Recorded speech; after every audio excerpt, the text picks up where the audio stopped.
Sisiihin ka ng tadhana sa oras na iwan mo ang lahat, pero mas isusumpa mo ang sarili mo kung mananatili ka sa isang pag-ibig na unti-unting pumapatay sa iyong kaluluwa.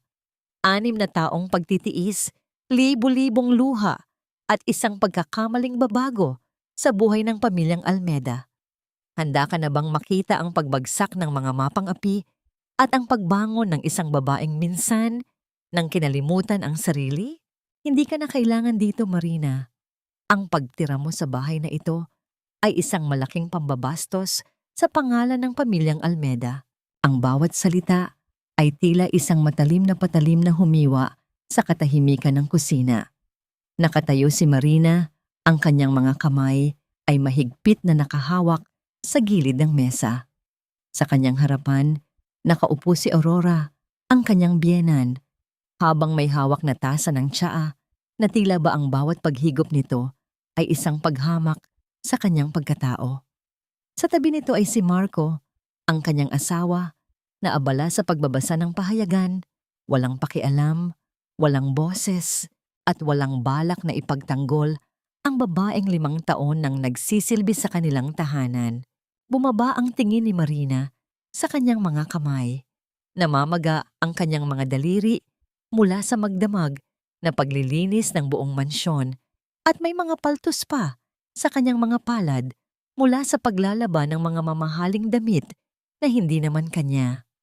Iyon ang kanyang pang-araw-araw na ritual, ang pagtitiis, ang pagluhod, at ang pagyuko. Sa paniniwalang ang sakripisyo ay katumbas ng pagmamahal, ngunit sa sandaling iyon, ang init ng mainit na kape na hawak niya ay hindi sapat para pawiin ang lamig na unti-unting bumabalot sa kanyang puso. Ang pagod na dati ay nagiging dahilan para siya ay magpahinga. Ngayon ay naging isang mabigat na kadena na pumipigil sa kanyang paghinga. Hindi siya nagsalita, hindi siya lumaban. Ang tanging naririnig niya ay ang mahinang tunog ng relo sa dingding na tila nagbibilang ng bawat segundong natitira sa kanyang natitirang dangal. Ramdam niya ang pagtulo ng isang mainit na likido sa kanyang pisngi, ngunit hindi niya ito pinunasan. Gusto niyang sumigaw. Gusto niyang itanong kung nasaan ang hustisya sa loob ng 4 na sulok ng bahay na ito, ngunit ang kanyang lalamunan ay parang may nakabara na kung anong matigas na bagay. Ang bawat pagtibok ng kanyang puso ay tila isang paalala na sa loob ng maraming taon, siya ay naging anino lamang ng isang pamilyang kailanman ay hindi siya tinanggap. Bakit niya pinayagang kainin ng sistema ang kanyang pagkatao? Bakit niya ipinagpalit ang kanyang mga pangarap para sa isang pag-ibig na kasing lamig ng semento sa sahig na kanyang nililinis? Ang bawat tanong ay parang isang dagok na hindi niya kayang sagutin. Sa bawat paghinga niya, nararamdaman niya ang unti-unting pagkawasak ng kanyang mundo, ang pagguho ng bawat pader na binuo niya sa loob ng 5 taon. Walang kasiguruhan kung ano ang susunod na mangyayari, pero sa bawat tahimik na pagpatak ng kanyang luha, alam niyang hindi na siya ang Marina na pumasok sa bahay na ito 5 taon ang nakalilipas. Ang tanong na lamang na naiwan sa kanyang isipan habang nakatingin sa nakatalikod na si Marco ay kung paano niya maitatama ang lahat ng maling desisyon na kanyang ginawa sa ngalan ng pag-ibig. Ang hapdi ng mga salitang binitawan ni Aurora ay tila nananatili pa rin sa hangin. Nag-iiwan ng isang uri ng katahimikang mas nakakabingi kaysa sa sigaw. Tumalikod si Marina, ang bawat hakbang niya palayo sa hapagkainan ay tila isang paglakad palayo sa isang buhay na matagal niyang kinulong sa isang kahon. Hindi na siya lumingon. Hindi na rin siya nagtangkang magpaliwanag dahil alam niyang sa pandinig ng mga taong ito, ang kanyang katotohanan ay wala ring halaga. Pagpasok niya sa maliit na silid na nagsilbi niyang pahingahan sa loob ng 5 taon, dinampot niya ang isang lumang maleta sa ilalim ng kama. Ang bawat gamit na kanyang ipinapasok sa loob ay may kasamang alaala, isang lumang libro na binigay ni Gabriel noon. Ilang pirasong damit na hindi man lang nagalaw ng mga bagong uso at ang maliit na kahon ng mga liham na hindi kailanman nakarating sa patutunguhan. Sa bawat pagtupi ng tela, tila may isang bahagi ng kanyang puso ang unti-unting kumakala sa pagkakatali. Ang pag-aayos na ito ay hindi na paghahanda para sa isang paglalakbay, kundi isang paghahanda para sa isang paglaya mula sa bilangguan ng mga emosyon na siya mismo ang nagtayo. Habang nakatingin sa refleksyon niya sa salamin, nakita niya ang isang babaeng malayo sa dati. Ang kinang sa kanyang mga mata ay napalitan ng isang malamig na determinasyon at ang kanyang mga labi, na dati ay laging nakatikom sa pagpapakumbaba, ay ngayon ay may bahid ng isang mapait na ngiti. Kinuha niya ang kanyang telepono, ang tanging gamit na hindi pag-aari ng pamilyang Almeda, at nagdial ng isang numerong matagal na niyang hindi tinatawagan. Ang bawat pagtunog ng tawag ay tila isang tibok ng puso na bumabalik sa normal. Nang sagutin ang kabilang linya, hindi na siya nagpaligoy-ligoy pa. Ang kanyang boses, na dati ay mahina at nanginginig, ay naging matatag at puno ng diin. Sinabi niya ang kanyang desisyon, isang desisyong magpapabago sa daloy ng lahat ng bagay. Hindi na siya ang Marina na magmamakaawa para sa atensyon o pagmamahal. Siya na ang Marina na handang harapin ang kawalan dahil alam niyang anuman ang naghihintay sa labas ay mas mabuti kaysa sa nananatiling nakakulong sa isang relasyong walang pagpapahalaga. Sa sandaling ibaba niya ang telepono, huminga siya ng malalim. Ang hanging pumasok sa kanyang baga ay tila ang pinakamalinis na hanging nalanghap niya sa loob ng napakahabang panahon. Inilabas niya ang piraso ng papel na naglalaman ng mga dokumentong legal na kailangan niyang pirmahan. Habang hawak niya ang panulat, naramdaman niya ang bigat ng nakaraan. Ngunit sa isang mabilis na pagkilos, nilagdaan niya ang mga papel nang walang pag-aalinlangan. Ang bawat letra ng kanyang pangalan sa papel ay tila isang sumpa na kanyang binabawi. Paglabas niya ng mansyon, hindi siya lumingon kahit isang beses. Ang bawat hakbang niya palayo sa malaking tarangkahan ay isang patunay na ang kanyang buhay ay hindi nagtatapos sa pagtatapos ng kanilang pagsasama. Habang papalayo ang sasakyan, tumingin siya sa bintana. Pinagmamasdan ang unti-unting pagliit ng mansyon sa kanyang paningin. Iniisip kung ano ang mararamdaman ng pamilyang Almeda kapag nalaman nilang wala na ang taong lagi nilang minamaliit. Ang ulan ay nagsimulang pumatak sa mga dahon ng puno, isang malamig na yakap sa gabing puno ng kawalang katiyakan. Nakatayo si Marina sa ilalim ng isang waiting shed. Ang kanyang manipis na jacket ay hindi sapat para labanan ang ginaw na tumatagos sa kanyang balat. Ilang sandali pa, isang sasakyan ang dahan-dahang huminto sa kanyang harapan. Bumukas ang pinto at bumaba ang isang lalaking may hawak na payong, si Gabriel. Ang kanyang mga mata, na dati ay puno ng saya, ngayon ay may bakas ng matinding pag-aalala habang nakatingin sa babaeng kinalimutan na ng mundo. Ngunit hindi niya kailanman kinalimutan. Sa loob ng mansyon ng mga Almeda, ang katahimikan ay nabasag ng boses ni Aurora na humahanap ng tsa. Marina, nasaan na ang babaeng yan?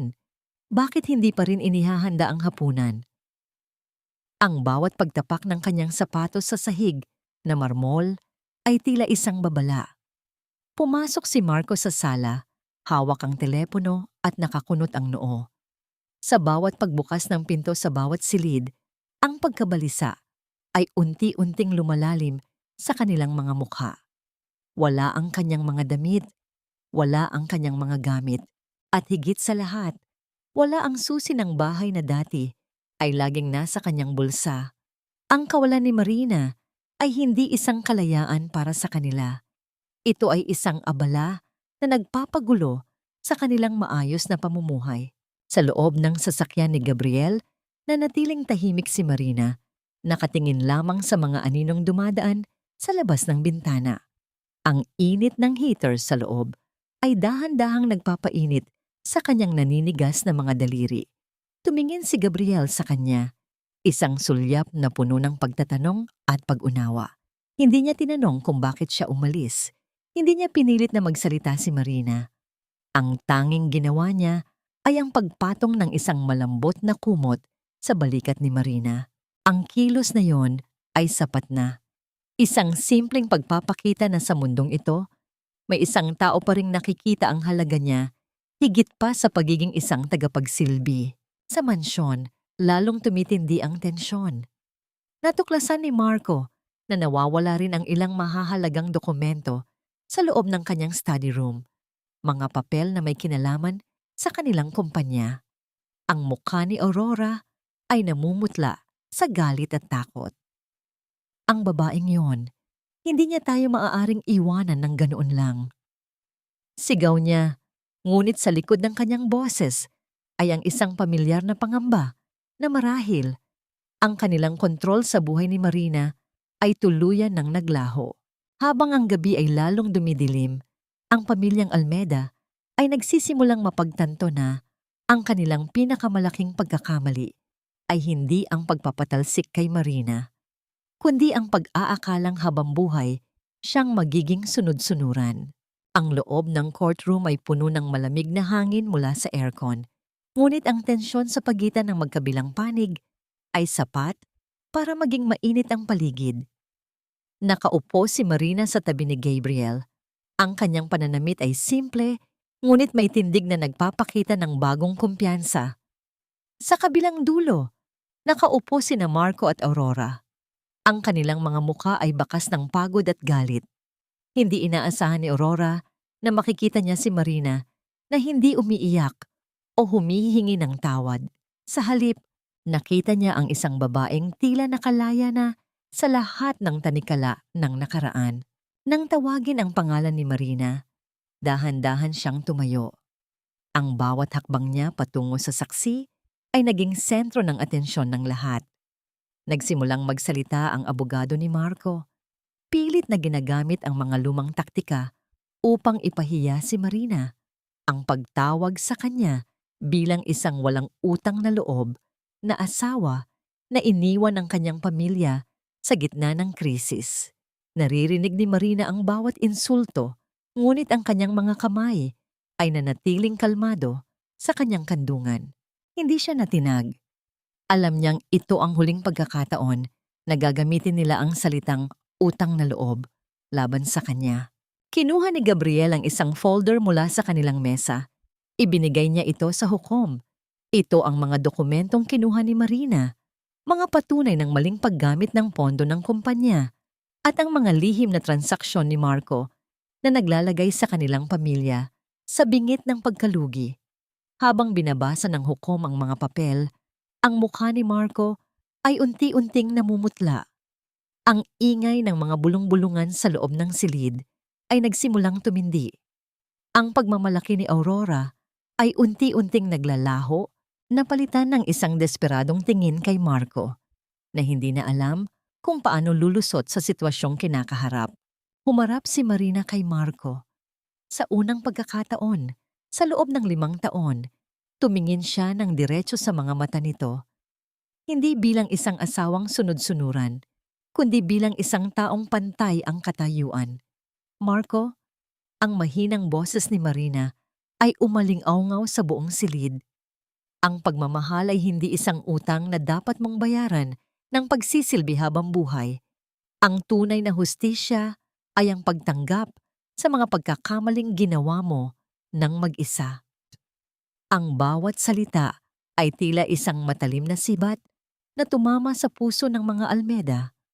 Walang naging tugon si Marco. Sa sandaling iyon, ang kanyang reputasyon, ang kanyang kapangyarihan, at ang kanyang pamilya ay nagsisimula ng gumuho sa harap ng madla. Ang sigaw ni Aurora sa loob ng courtroom ay nag-iwan ng isang nakakabinging katahimikan. Ang mga gwardiya ay mabilis na kumilos para patahimikin ang matandang babae, na ngayon ay parang isang taong nawawala sa sariling katinuan habang pilit na kinakalampag ang mesa ng hukom. Nakatayo lamang si Marina sa isang tabi, tahimik na pinagmamasdan ng eksenang ito. Ang babaeng dati ay kinatatakutan niya. Ang babaeng laging nagdidikta ng bawat kilos at desisyon niya ay isa na lamang ngayon sa paningin ng madla. Isang desperadong taong nakakapit sa isang kapangyarihang unti-unti nang naglalaho.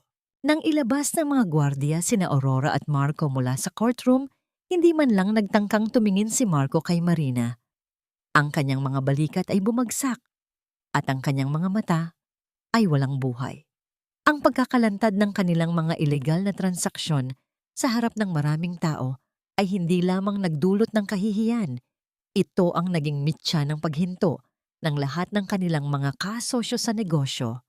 Ang kumpanyang pinaghirapan nilang itayo sa pamamagitan ng panloloko ay nagsisimula nang mabuwag sa loob lamang ng ilang oras.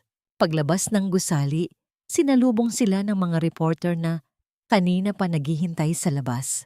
Ang mga kamera ay kumikislap sa kanilang mga mukha. Itinatala ang bawat pagkabigo ng pamilyang Almeda. Nakita ni Marina mula sa malayo kung paano pilit na itinatago ni Aurora ang kanyang mukha sa likod ng kanyang mamahaling bag. Isang bag na dati ay simbolo ng kanyang yaman, ngunit ngayon ay simbolo na lamang ng isang maruming pamumuhay. Si Gabriel ay lumapit kay Marina. Inaalalayan siya sa paglalakad patungo sa kanyang sasakyan. Tapos na ang unang yugto, Marina. Bulong nito. Sa loob ng sasakyan, isang mahabang buntong hininga ang pinakawalan ni Marina. Hindi niya naramdaman ang saya ng paghihiganti. Ang naramdaman niya ay isang uri ng kaluwagan na hindi kayang ipaliwanag. Hindi niya hinangad na bumagsak sila ng ganito kalala. Ngunit ito ang bunga ng mga binhi ng kasinungalingan na sila rin ang nagtanim. Ang tanong na lamang ay kung paano niya tutugunan ang mga susunod na araw dahil alam niyang hindi basta-basta susuko ang mga Almeda. Ang kanilang galit ay tila isang bagyo na kailangang paghandaan. Pag-uwi sa apartment na pansamantalang tinutuluyan, sinalubong siya ng katahimikan. Sa gitna ng sala, nakita niya ang isang sobreng naiwan sa ilalim ng pinto. Nang buksan niya ito, isang litrato ang bumungad sa kanya. Isang lumang larawan nila ni Marco noong unang taon ng kanilang pagsasama na may nakasulat sa likod na, "Hindi pa tapos ang lahat." Ang kanyang kamay ay nanginginig ng bahagya, hindi dahil sa takot, kundi dahil sa pagkilala sa sulat kamay.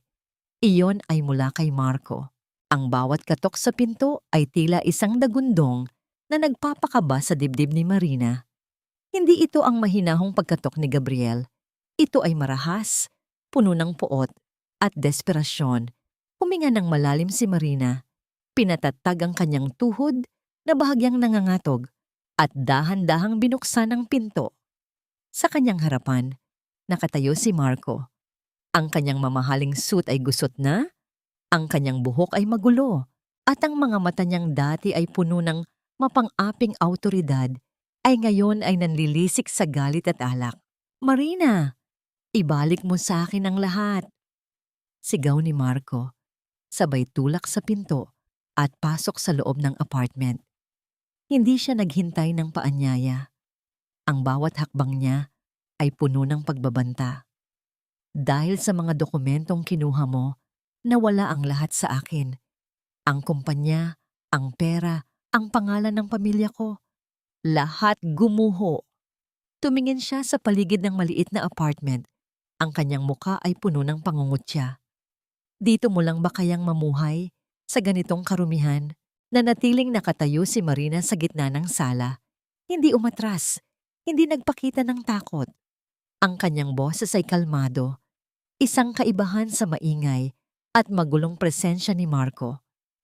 "Ang mga dokumentong yon, Marco, ay hindi ko inimbento. Ang mga yon ay katotohanang matagal mo nang itinago. Kung gumuho man ang mundo mo, hindi ako ang dahilan. Ang sarili mong kasakiman ang nagwasak sa'yo." Ang bawat salita ni Marina ay tila bumabara sa lalamunan ni Marco na hindi makapaniwala na ang babaeng dati ay yumuyuko sa bawat utos niya ay kaya na siyang sagutin ng diretso sa mga mata. Lumapit si Marco. Pilit na hinawakan ng braso ni Marina, ngunit mabilis itong iniwasan ng mamuadis babi. Huwag na huwag mo akong hahawakan, mariing sabi ni Marina. Tapos na ang pagiging sunod-sunuran ko. Ang taong nakatayo sa harap mo ngayon ay hindi na ang Marina na nagluto ng agahan nyo sa loob ng 5 taon. Ang Marina na yon ay namatay na noong araw na pinili mong itapon ang tiwala ko kapalit ng iyong kapritsyo. Sa kabila ng kanyang galit, nakita ni Marina ang pagtulo ng luha sa mga mata ni Marco. Hindi luha ng pagsisisi, kundi luha ng pagkalito. Hindi niya matanggap na ang kanyang kapangyarihan ay nawala na. Pakiusap, Marina. Tulungan mo ako. Ibalik mo ang pera. Ibalik mo ang kumpanya. Ipapangako ko, magbabago ako. Ang mga salitang ito ay pamilyar na pamilyar kay Marina. Iyon ang mga linyang ginagamit ni Marco tuwing kailangan niya ng pabor. Ngunit ngayon, wala na itong bisa. Ang pagmamahal na dati ay naging sandata niya ay wala na. Ang tunog ng sirena ay unti-unting lumalapit. Isang mahabang dagundong na nagpaparamdam sa bawat sulok ng apartment ng paparating na wakas. Natigilan si Marco. Ang galit sa kanyang mukha ay napalitan ng isang matinding takot. Isang takot na hindi niya kayang itago sa likod ng kanyang mga naglalakihang ambisyon. Tumingin siya sa pinto. Pagkatapos ay kay Marina.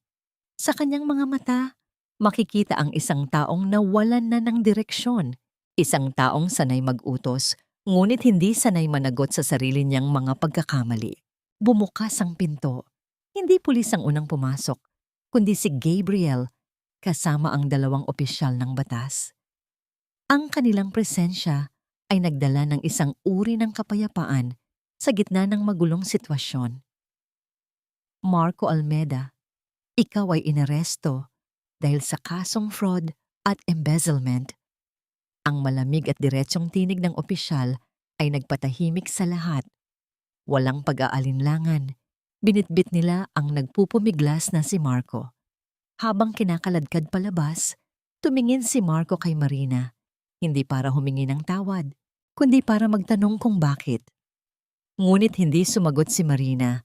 Tiningnan lamang niya ang lalaking dating naging mundo niya na ngayon ay isa na lamang bilanggo ng kanyang sariling kasalanan. Hindi nagtagal, isang tawag ang natanggap ni Marina mula sa isang pamilyar na numero, si Aurora.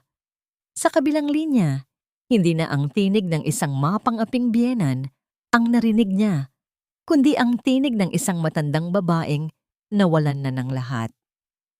Marina, pakiusap, iligtas mo ang anak ko. Ang kanyang boses ay nanginginig, basag, at puno ng pagsusumamo. Sa loob ng 5 taon, si Aurora ang naghari sa buhay ni Marina. Ngunit sa sandaling iyon, ang reyna ay wala ng korona. Hindi ko siya maililigtas, Aurora. Ang mga desisyong ginawa niya ang nagdala sa kanya sa lugar na nararapat sa kanya. Sagot ni Marina ng mahinahon. Walang galit, walang paghihiganti, kundi isang katotohanang matagal nang dapat matanggap ng matandang babae. Pagkatapos ng tawag, ibinaba ni Marina ang telepono at umupo sa sofa. Ang katahimikan ng gabi ay hindi na nakakatakot. Ito ay naging isang pamilyar na kaibigan. Naramdaman niya ang bigat na unti-unting umaalis sa kanyang mga balikat. Lumapit si Gabriel at naupo sa tabi niya. Walang salita, inabot niya ang isang baso ng tubig. Tapos na, Marina. Malaya ka na. Bulong nito. Tumingin si Marina sa bintana. Pinagmamasdan ang mga bituin sa kalangitan. Alam niyang ang paglaya ay hindi lamang ang pag-alis sa bahay ng mga Almeda. Ito ang paglaya ng kanyang isipan mula sa mga alaala ng pait. Sa unang pagkakataon sa mahabang panahon, nakaramdam si Marina ng tunay na kapanatagan. Isang pangako na ang susunod na kabanata ng kanyang buhay ay isusulat niya ayon sa kanyang sariling kagustuhan. Ang tawag na yon ay galing kay Miss Elena, ang dating mentor ni Marina noong bago pa lamang siyang nagtatrabaho bilang isang junior designer. Boses nito ay puno ng excitement habang nagpapaliwanag tungkol sa isang malaking proyekto na kailangan ng isang taong may mata para sa tunay na kagandahan at puso para sa simpleng detalye. Hindi agad nakapagsalita si Marina. Ang mga salitang iyon ay parang isang musika na matagal na niyang hindi naririnig. Isang pagkilala sa kanyang abilidad na matagal niyang kinalimutan noong siya ay naging asawa ni Marco. Marina, kailangan ka namin. Alam kong mahirap ang mga pinagdaanan mo, pero huwag mong hayaang masayang ang talento mo sa pagtatago, sabi ni Miss Elena. Sa sandaling iyon, napatingin si Marina sa paligid ng kanyang apartment. Nakita niya ang ilang mga sketch na patago niyang ginuhit nung mga gabing hindi siya makatulog sa loob ng mansyon ng mga Almeda. Ang mga ito ay hindi lamang mga drawing. Ang mga ito ay mga pangarap na itinago sa ilalim ng mga sapin ng lungkot. Ngayon, binibigyan siya ng pagkakataong ipakita ang mga ito sa mundo. Pumunta si Marina sa opisina ni Miss Elena kinabukasan. Ang bawat hakbang niya ay puno ng kaba. Ngunit sa likod nito ay ang matinding kagustuhan na muling maging Marina, ang kanyang sarili, at hindi lamang Mrs. Almeda. Nang makita niya ang mga disenyo na inilatag niya sa mesa, nakita niya ang pagkamangha sa mukha ng kanyang mentor. Ang bawat linya, ang bawat kulay, ay nagkukwento ng kanyang mga pinagdaanan, mula sa pait ng nakaraan hanggang sa pag-asa ng bagong umaga. Sa kabilang banda, si Aurora ay nananatiling nakakulong sa kanyang malaking mansyon na ngayon ay kailangan na ring ibenta dahil sa mga pagkakautang. Nakaupo siya sa sala, pilit na inaalala ang mga araw na siya ang reyna ng tahanan. Walang Marina na maghahain ng pagkain, walang Marina na maglilinis ng kanyang mga gamit. Ang bawat sulok ng mansyon ay puno ng alikabok, isang refleksyon ng kanyang buhay na unti-unting nawawalan ng ningning. Sa kanyang pag-iisa, unti-unti niyang napagtatanto na ang lahat ng kanyang ginawa ay hindi nagdala ng respeto, kundi ng pag-iisa. Nang makauwi si Marina mula sa kanyang matagumpay na meeting, sinalubong siya ni Gabriel na may dalang mga bulaklak. Hindi niya kailangang magsalita. Sapat na ang nangiti sa mukha ni Marina para malaman ni Gabriel na ang unang hakbang patungo sa pagbangon ay matagumpay niyang nalampasan. Ito na ang simula ng buhay mo, Marina. Bulong ni Gabriel. Tumango si Marina, ang kanyang mga mata ay nagniningning. Alam niyang hindi magiging madali ang lahat. Pero sa unang pagkakataon, ang pagbabago ay hindi na isang bagay na nakakatakot. Ito na ang kanyang pinakahihintay na pagkakataon. Ang balita mula sa bangko ay tila isang kidlat na yumayanig sa pundasyon ng nakaraan ni Marina. Pagdating niya sa bangko, ang mga empleyado ay tinrato siya ng may kakaibang paggalang, isang bagay na hindi niya naramdaman noong siya ay nakatira pa sa mansyon ng mga Almeda. Ang account na iniwan ng kanyang ama, na pinalaki ng mga investment na hindi niya alam, ay hindi lamang basta pera. Ito ang bunga ng pagsisikap ng isang lalaking laging sinasabi ni Aurora na isang hamak na trabahador lamang. Habang tinitingnan ni Marina ang mga dokumento, isang lumang litrato ang kasamang ibinigay ng bank manager. Larawan ito ng kanyang ama, kasama ang ilang matataas na opisyal ng isang malaking kumpanya na matagal nang naging karibal ng mga Almeda. Ang inyong ama, Miss Marina, ay isa sa mga silent partners na nagtayo ng pundasyon ng kumpanyang ito bago siya pumanaw. Paliwanag ng manager. Ang bawat salita ay tila bumubura sa mga kasinungalingang itinanim ni Aurora sa loob ng 5 taon. Hindi pala siya isang babaeng walang-wala nung siya ay magpakasal kay Marco. Siya ay nagmula sa isang pamilyang may dangal na sadyang kinalimutan ng mga Almeda upang mas madali siyang kontrolin. Sa mansyon ng mga Almeda, ang mga bailiff ay nagsisimula ng mag-imbentaryo ng mga gamit. Si Aurora ay nakaupo sa isang silya. Ang kanyang mga mata ay blanko. Nang pumasok si Marina sa mansyon upang kunin ang ilang mahahalagang gamit na naiwan, nakita siya ni Aurora. Sa loob ng 5 taon, si Marina ang babaeng laging nakayuko sa kanyang harap. Ngunit ngayon, si Marina ay nakatayo ng matuwid. Ang kanyang presensya ay nagdadala ng isang awtoridad na hindi matagalan ng matanda. Ano ang ginagawa mo rito? Tanong ni Aurora. Ang kanyang boses ay mahina. Nawalan na ng dating bagsik. Nandito ako para kunin ang mga bagay na akin. Sagot ni Marina ng malinaw. Hindi siya nakipag-away. Hindi siya nanumbat. Ang simpleng pagtayo niya roon ay sapat na para masaktan si Aurora nang higit pa sa anumang sigaw. Nang makita ni Aurora ang mga dokumentong hawak ni Marina, ang kanyang mga mata ay nanlaki sa gulat. Ang lihim na pilit nilang itinatago na ang pamilya ni Marina ay hindi mahirap ay hayag na sa harap niya. Ang bawat pagtatangka ni Aurora na maliitin si Marina sa loob ng 5 taon ay naging isang malaking pagkakamali na ngayon ay bumabalik sa kanila. Habang naglalakad palabas si Marina, naramdaman niya ang isang matinding kalayaan.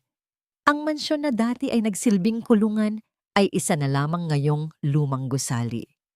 Sa labas, naghihintay si Gabriel at sa kanyang mga mata, makikita ang isang paghanga na hindi para sa kanyang pera o sa kanyang pangalan, kundi para sa babaeng nanatiling tapat sa kanyang sarili kahit na dumaan sa pinakamasakit na pagsubok. Alam ni Marina na hindi pa tapos ang lahat, ngunit ngayon, hawak na niya ang susi sa kanyang sariling tadhana. Ang pintig ng puso ni Marina ay tila isang tambol sa gitna ng katahimikan ng gabi. Ang lalaking humarang sa kanilang daan ay may mga mata na kasing lamig ng bakal. Hindi siya sumigaw, hindi siya nagbanta, ngunit ang kanyang presensya ay sapat na para maramdaman ni na Marina at Gabriel ang panganib. Miss Marina, ang iyong ama ay may iniwang responsibilidad na hindi pa tapos. Wika ng lalaki bago mabilis na bumalik sa sasakyan at umalis. Naiwan silang nakatulala sa gitna ng kalsada. Nanginginig ang mga kamay ni Marina habang hawak ang manibela. Hindi ito tungkol sa pera o sa kumpanya. Ito ay tungkol sa isang lihim na maaaring sumira sa lahat ng kanyang sinimulan. Gabriel, anong ibig sabihin nito? Tanong ni Marina. Ang boses ay puno ng pag-aalala. Hinawakan ni Gabriel ang kanyang kamay, isang pag-alo na nagbigay sa kanya ng kaunting lakas. Hindi kita pababayaan. Ano man ang nakaraan ng iyong ama, harapin natin ito ng magkasama.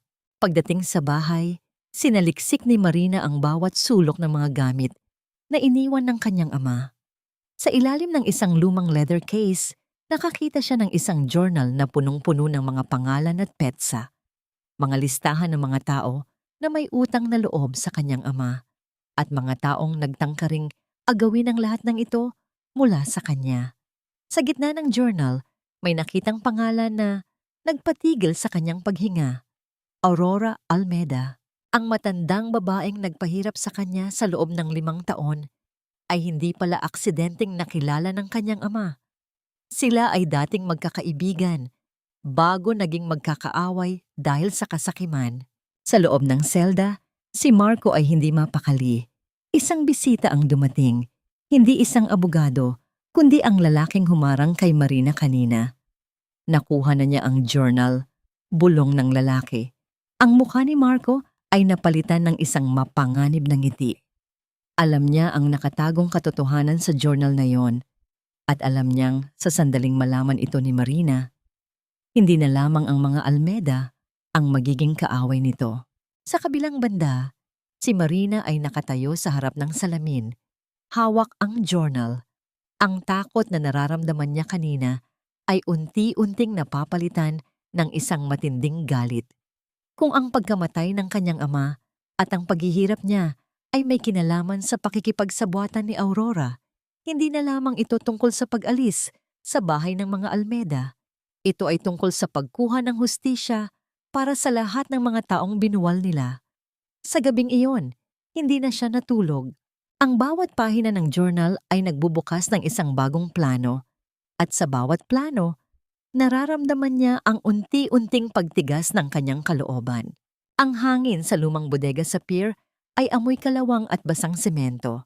Sa gitna ng dilim, isang bumbilya ang bahagyang kumukurap-kurap, nagbibigay ng kakaibang anino sa bawat sulok. Mag-isa si Marina. Ang bawat hakbang niya ay maingat. Ang kanyang pandinig ay nakatuon sa bawat kaluskos. Alam ko na andito ka, wika ni Marina. Ang boses ay matatag, walang bakas ng panginginig. Lumabas ka na kung gusto mong matapos ang lahat. Mula sa likod ng isang tumpok ng mga lalagyan, lumitaw ang isang lalaki. Ang mismong tauhang humarang sa kanila noon. Ngunit hindi siya mag-isa. Sa likod niya, nakatali sa isang upuan at nakatakip ang bibig, ay si Aurora. Ang matandang babae na dati ay mapangapi, ay mukhang kaawa-awa at takot na takot. Marina, tulungan mo ako. Ang tunog na nanggagaling sa ilalim ng takip ay puno ng pagsusumamo. Ang lalaki ay tumawa, isang tunog na kasing lamig ng hangin sa dagat. Akala mo ba, Marina, ang ama mo ay namatay sa isang aksidente? Ang babaeng ito ang nagplano ng lahat. Ang bawat salita ay tumama kay Marina na parang isang sampal. Tumingin siya kay Aurora, ang kanyang mga mata ay naghahanap ng kumpirmasyon. Ang matanda, sa gitna ng kanyang takot, ay dahan-dahang tumango. Ang mga luha ay bumabagsak sa kanyang pisngi. Ginawa ko lang yun dahil kailangan namin ng pera. Pag-amin ni Aurora sa isang garalgal na boses. Sa sandaling iyon, ang galit ni Marina ay hindi sumabog. Sa halip, ito ay naging isang malamig na apoy. Ang lahat ng paghihirap niya, ang 5 taong pagiging alipin, ay bunga ng isang kasalanang kasing itim ng gabi. Hindi na nag-aksaya ng panahon ng lalaki. Itinutok niya ang isang bagay sa direksyon ni Marina. Ngunit bago pa man siya makakilos, ang mga ilaw sa buong bodega ay biglang bumukas ng maliwanag. Hindi lang pulis ang dumating. Si Gabriel kasama ang ilang awtoridad ay nakapalibot na sa lugar. Tapos na ang laro mo, sigaw ni Gabriel. Ang lalaki ay nagtangkang tumakbo, ngunit wala na siyang kawala. Ang buong eksena ay na-record ng mga kamera na inihanda ni Gabriel mula pa kanina. Nang ilapit si Aurora sa mga pulis, humarap siya kay Marina. Marina, patawarin mo ako. Pakiusap nito. Tinitigan siya ni Marina ng matagal. Ang babaeng dati ay nagdikta ng kanyang buong pagkatao ay wala ng lakas. Ang patawad ay hindi basta-basta ibinibigay, Aurora. Ito ay kinikita. At sa ginawa mo, hindi mo na ito kailanman makukuha sa akin. Iniwan ni Marina ang bodega. Iniwan ang nakaraan sa dilim. At lumabas patungo sa maliwanag na liwanag ng bukang liwayway. Ang hustisya ay nakamit na. Ngunit ang pinakamalaking tagumpay ay ang kanyang sariling pagpapalaya. Ang sikat ng araw na sumisilip sa bintana ng bagong apartment ni Marina ay tila may dalang ibang init. Isang init na hindi nakakapaso, kundi nakakapagpagaling. Matapos ang magulong gabi sa bodega, ang katahimikan sa paligid ay hindi na nakakabingi. Nakaupo si Marina sa kanyang maliit na veranda. Hawak ang isang tasa ng mainit na kape. Pinagmamasdan niya ang mga tao sa ibaba na abala sa kani-kanilang buhay.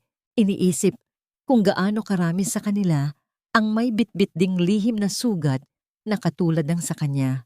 Lumapit si Gabriel. Ang kanyang mga hakbang ay banayad sa ibabaw ng sahig na gawa sa kahoy. Hindi siya nagsalita. Sa halip ay naupo siya sa tabi ni Marina at hinawakan ng malamig na kamay ng dalaga. You did it, Marina. Wala na silang kapangyarihan sa'yo. Bulong niya. Tumingin si Marina sa kanya. Ang mga mata ay puno ng pagkilala. Hindi ko ito magagawa kung wala ka, Gabriel. Salamat sa hindi pagsuko sa akin, kahit noong ako mismo ay sumuko na sa sarili ko. Ang sandaling iyon ay puno ng kilig na hindi kailangan ng maraming salita. Isang pag-unawa sa pagitan ng dalawang kaluluwang kapwa may pinagdaanan. Binuksan ni Marina ang kanyang laptop para basahin ang huling testamento ng kanyang ama na ipinadala ng law firm mula sa Singapore. Habang binabasa ang bawat salita, ang kanyang mga luha ay muling pumatak. Ngunit hindi na ito luha ng pait. Hindi lamang ari-arian ang iniwan ng kanyang ama. Iniwan nito ang isang liham na nagsasabing, "Anak, kung binabasa mo ito, ibig sabihin ay nahanap mo na ang lakas na tumayo sa sarili mong mga paa. Ang yaman na ito ay hindi para bilhin ang iyong kaligayahan, kundi para protektahan ang iyong kalayaan. Huwag mong hayaang baguhin ng galit ang iyong mabuting puso." Samantala, ang mansyon ng mga Almeda ay tuluyan ng sinarado ng bangko. Ang mga mamahaling kagamitan na dati ay ipinagmamalaki ni Aurora ay nakatambak na lamang sa isang gilid, lalagyan ng alikabok at limot. Si Marco, sa loob ng kanyang selda, ay wala ng ibang kausap kundi ang sarili niyang pagsisisi. Ang pamilyang akala ay hari ng lipunan ay naging isang babala na lamang sa lahat, na ang bawat kasamaang itinanim ay may aning kapahamakan. Humarap si Marina sa salamin at dahan-dahang tinanggal ang kanyang manipis na kwintas na may pendant na ibinigay ni Marco noon. Inilagay niya ito sa isang kahon at itinago. Iyon ang huling piraso ng kanyang lumang buhay. Ngayon, handa na siyang gamitin ang pamana ng kanyang ama para sa isang mas malalim na layunin. Hindi niya gagamitin ang pera para sa karangyaan, kundi para sa isang pundasyon na tutulong sa mga kababaihang biktima rin ng pang-aabuso at kawalang katarungan. Ang katotohanan ay parang agos ng tubig sa ilog, maaring maging marahas sa umpisa, ngunit sa huli ay nagdadala ng kapayapaan sa dalampasigan. Nakaupo si Marina sa isang tahimik na sulok ng parke, kaharap ang matandang accountant na si Mang Carding. Ang nanginginig na mga kamay ng matanda habang iniaabot ang isang luma at kupas na sobre ay tila nagpapahiwatig ng bigat ng lihim na itinago nito sa loob ng maraming taon. Ang amoy ng lumang papel ay humahalo sa samyo ng mga bulaklak sa paligid. Lumilikha ng isang atmosfera ng pagsisisi at pag-asa. "Miss Marina," panimula ni Mang Carding, ang boses ay parang kaluskos ng mga tuyong dahon sa semento. "Ang iyong ama, hindi siya namatay dahil sa kapabayaan. Namatay siya habang sinusubukang ayusin ang malaking pagkakamali ng ama ni Marco. Sa halip na itakwil ang mga Almeda noong sila ay nalulubog sa utang, pinili ng iyong ama na isakripisyo ang sariling kumpanya para iligtas sila." Ang bawat salita ay tila isang malakas na pintig sa dibdib ni Marina. Ang akala niyang biktima lamang ang kanyang ama ay isa palang bayani na piniling magmahal kaysa maghiganti. Nararamdaman ni Marina ang pag-init ng kanyang mga mata. Ang lahat ng galit na itinanim niya laban sa mga Almeda ay unti-unting natutunaw, napapalitan ng isang malalim na lungkot para sa kanila. Ibig sabihin, alam ni Aurora ang lahat ng ito? Tanong ni Marina sa isang pabulong na tinig. Tumango ang matanda. Alam niya, pero dahil sa hiya at kasakiman, pinili niyang baligtarin ang kwento at maliitin ka para hindi mo malaman na ang pamilya mo ang tunay na nagligtas sa kanila. Dinalaw ni Marina si Marco sa kulungan sa huling pagkakataon. Walang galit sa kanyang mga mata. Tanging isang malalim na pag-unawa sa isang taong nabulag ng maling akala. Nang sabihin ni Marina ang katotohanan tungkol sa sakripisyo ng kanyang ama, nakita niya ang unti-unting pagguho ng huling kuta ng pagmamalaki sa mukha ni Marco. Ang lalaking dati ay tinitingala niya ay ngayon ay isang anino na lamang ng pagsisisi. Umiiyak ng walang tunog habang nakasandalang noo sa malamig na salamin ng visitation room. "Patawad, Marina. Patawad." Ang tanging salitang lumabas sa bibig nito bago tumalikod ang dalaga. Paglabas ng presinto, sinalubong siya ni Gabriel, hindi na kailangan ng mga salita. Sa higpit ng hawak ni Gabriel sa kanyang kamay, naramdaman ni Marina ang pangako ng isang kinabukasang wala ng anino ng nakaraan. Ang bawat hakbang nila sa ibabaw ng tuyong damo ay tila isang panata ng pagsisimulang muli.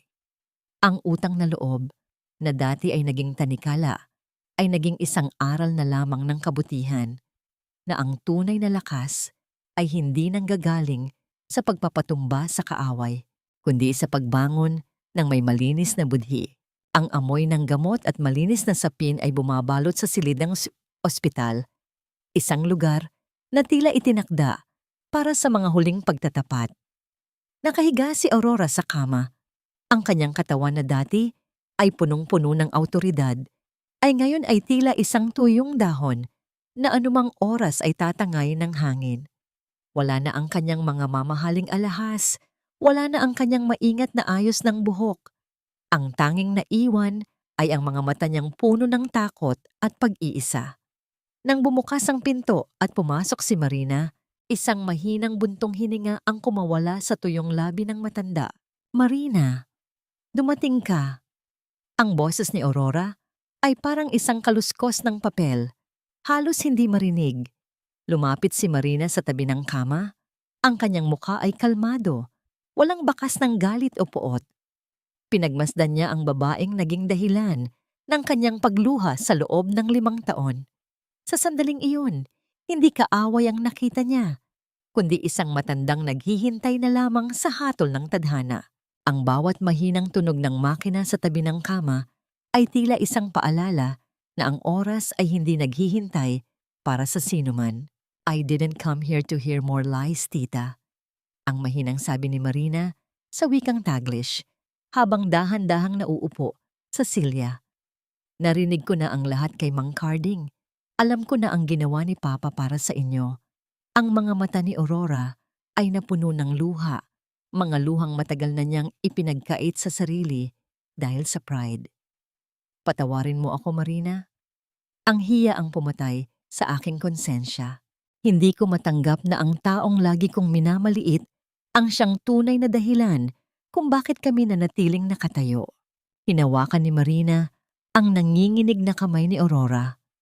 Noong unang panahon, ang kamay na ito ang nagtaboy sa kanya, ngunit ngayon, ito ay malamig at naghahanap ng kalinga.